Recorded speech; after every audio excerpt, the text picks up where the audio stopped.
शिव ओम विवाह क्रिएशन में आपका बहुत बहुत स्वागत है। हिंदू धर्म में वैशाख मास को सबसे पवित्र महीना माना जाता है। इस मास की पूर्णिमा तिथि को गंगा स्नान, दान, पुण्य और व्रत करने की विशेष लाभ प्राप्त होता है।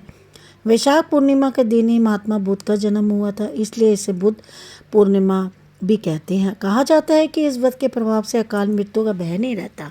साथ में ये पूर्णिमा श्रेष्ठ होती है। इस दिन को वैशाख स्नान, भगवान शिव के मंदिर में जलधारा को पूर्ण करके अर्चना करनी चाहिए। पुराणों में वैशाख पूर्णिमा को अत्यंत पवित्र और फलदायी माना जाता है। वैशाख पूर्णिमा के दिन शंकर और तिल दान करने से अनजान हुए पापों का भी क्षय हो जाता है। मैं इसको आपको कहानी सुनाने जा रही हूँ। द्वापर युग में एक बार भगवान श्री कृष्ण ने यशोदा माता पूछती है कि आप संसार के पालन करता हो, मुझे कोई ऐसा उपाय बताओ जिससे मृत्यु लोक में किसी भी स्त्री को विधवा होने का डर ना हो और ना ही उसे निसंतान का दुख रहे। इस पर भगवान श्री कृष्ण ने अपनी माँ से कहा, हे माते, मैं आपको एक ऐसा इस व्रत के बारे में बताता हूँ। सौभाग्य और संतान प्राप्ति के लिए हर महिला को 32 पूर्णमासी व्रत को रखना चाहिए। ये संतान और सौभाग्य की रक्षा के लिए बेहद फलदायी है। मैं तुम्हें विस्तार से बताता हूँ। कार्तिका नाम एक नगर में चंद्रहास्य नाम का एक राजा राज्य करता था। उसी नगर में एक धनेश्वर नामक ब्राह्मण भी अपनी पत्नी सुशीला के साथ सकुशल रहता था। उसके घर में धन संपत्ति की कोई कमी नहीं थी, लेकिन ब्राह्मण के कोई संतान ना थी, जिसके कारण दोनों दंपति बहुत दुखी रहते थे। एक बार उस नगर में एक साधु आया जो आसपास के सभी घरों में भिक्षा मांगने के बाद गंगा नदी किनारे बैठकर भोजन करके जीवन यापन करता था। लेकिन वह साधु धनेश्वर ब्राह्मण के घर भिक्षा मांगने कभी नहीं जाता था। साधु के ऐसे बर्ताव देख सुशीला और धनेश्वर बहुत दुखी हुए।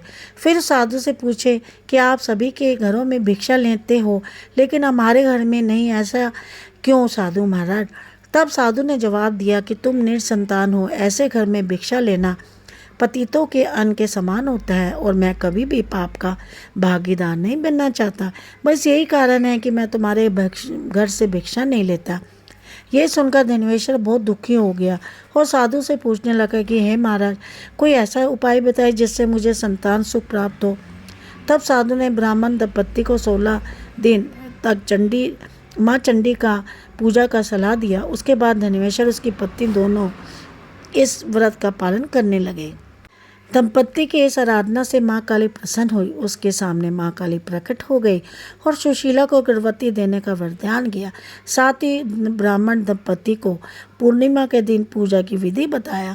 माता ने कहा, पर देख, पूर्णिमा के दिन दीपक जलाना, सभी पूर्णिमा को दीपक की संख्या बढ़ाती जाना। ऐसा तब तक करना जब तक 32 दीपक ना हो जाए। इस तरह माता की कृपा से सुशीला गर्भवती हुई। काली माता के कहे अनुसार वह पूर्णिमा पर दीपक जलाती है। फलस्वरूप दंपत्ति के घर एक पुत्र ने जन्म लिया, जिसका नाम धनेश्वर सुशीला ने देवदास रखा था। देवराज के बड़े होने के पश्चात धनेश्वर ने उसे विद्या ग्रहण के लिए काशी भेजा। काशी में देवदास के साथ अजीब घटना घटी, जिसमें धोखे से देवदास का विवाह हो गया। जब देवदास ने बताया कि वह अल्पायु है, फिर भी उसका जबरदस्ती विवाह करवा दिया। उसके बाद कुछ समय बाद जब काल देवदास का प्राण लेने आया, तब वो विफल हो गया। उसके बाद काल ने यमराज तक संदेश दिया कि वह देवदास के प्राण लेने में असमर्थ है। इसके बाद यमराज ने उसकी वजह जानने के लिए भगवान शिव और माता पार्वती के पास गया। तब पार्वती माता ने काली माँ से मिले वरदान के वृतांत को सुनाया और कहा कि ब्राह्मण दंपति देवदास के माता पिता ने पूर्णिमा का व्रत रखा था, इसलिए देववश का कोई कुछ नहीं बिगाड़ सकता। पूर्णिमा के महत्व को जानने के बाद से जानने लगा कि इस व्रत को करने से जातक को काल से मुक्ति भी मिलती है। साथ ही भगवान सभी मनोकामना को पूर्ण भी करते हैं। जय विष्णु भगवान की जय।